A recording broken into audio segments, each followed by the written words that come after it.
आता गोवा बाजूला असल्यामुळे संध्याकाळी काय करणार, चला गोव्याला, संपला विषय।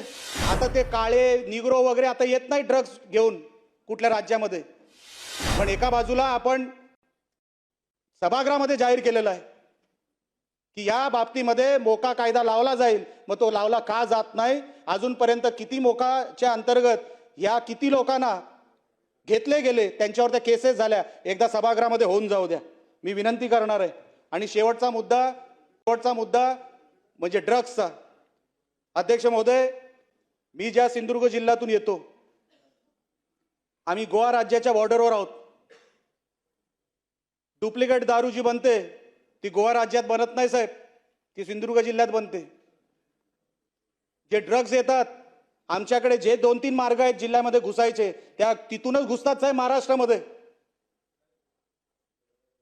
आपल्याकडे ड्रग्सच्या बाबतीत आपण सांगतो हा देशामध्ये प्रॉब्लेम आहे। मागच्या कुठल्या तरी एका मी ह्याच्यामध्ये ऐकलं होतं की हा देशामधला प्रॉब्लेम आहे आणि म्हणून आपण त्याच्यावरती उपाययोजना शोधतोय। म्हणजे हे ही सगळी जी काही तरुण पिढी आपली सगळी वाया गेल्या हो। सिंधुदुर्गामध्ये किती केसेस ड्रग्ज ओव्हरडोस मध्ये, तरुण 21-22 वर्षाची पोरं मेली ड्रग्ज ओव्हरडोस मध्ये। आता गोवा राज्यामध्ये कुठली पार्टी बंद होते, ती कुठेतरी आतमध्ये घुसवले जातात ड्रग्ज आणि तिथून मग परत पार्टी असताना तिथे परत पाठवले जातात।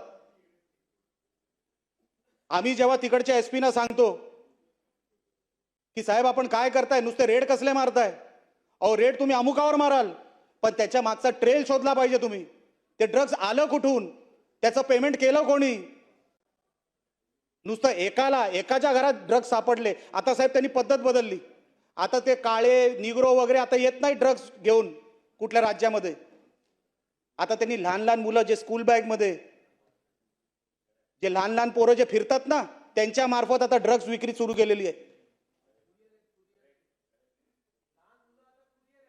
लहान मुलं आता याच्यामध्ये आलेली आहेत, या नेटमध्ये।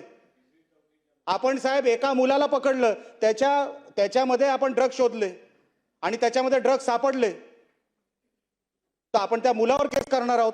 करता त्याच्यानंतर काय? ते ड्रग्स येतात कुठून? अहो सिंधुदुर्ग जिल्ह्यामध्ये जर तुम्ही बघा, अहो हैदोस घातलंय ड्रग्सनी।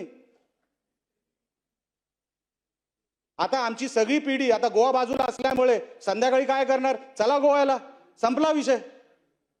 मग आपण काहीतरी हे थांबवण्यासाठी आपण काहीतरी सरकार म्हणून हे करणार आहोत की नाही? अध्यक्ष महोदय, आपल्या या निमित्ताने महामहिम राज्यपालांच्या या सगळ्या अभिभाषणामध्ये समर्थन करण्यासाठी जरी उठलो असलो तरी हे सगळे विषय गंभीर आहेत, सगळे विषय महत्त्वाचे आहेत आणि सगळे विषय हे तातडीने ह्याच्यावरती लक्ष देणं गरजेचं आहे।